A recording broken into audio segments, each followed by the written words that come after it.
Армысыздарбы? Мен Дүйшөнбекова Элина. Мен Балык шаарындагы номер 1 мектебинде окуймун.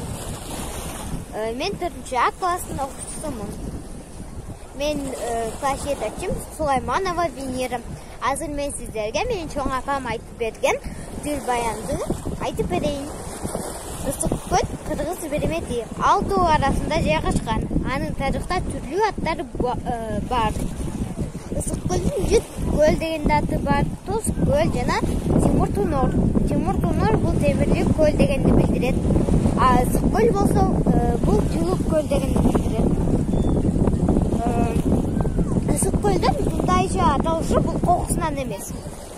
Анткени ысык көл тереңдиги деңиз деңгээли жагынан 1623 метр бийик жерде жайгашкан.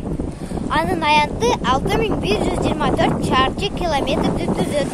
Узундугу 182 километрге чейин жетет, а туурасы болсо 60 километрге барабар. Тереңдиги жагынан дүйнөдөгү Танганьика, Ньяс жана Байкал көлдөрүнөн кийинки 4-орунда турат. Ошону менен ошон үчүн балдар биз ысык көлүбүздү көзүбүздүн карегиндей сакташыбыз керек. Ошону менен мен сиздерге мен чоң апам айтып берген Дилбаянды айтып бердим. Эми мен бул Дилбаянды өзүмдүн классташтарыма жана бөбөктөрүмө айтып беремин.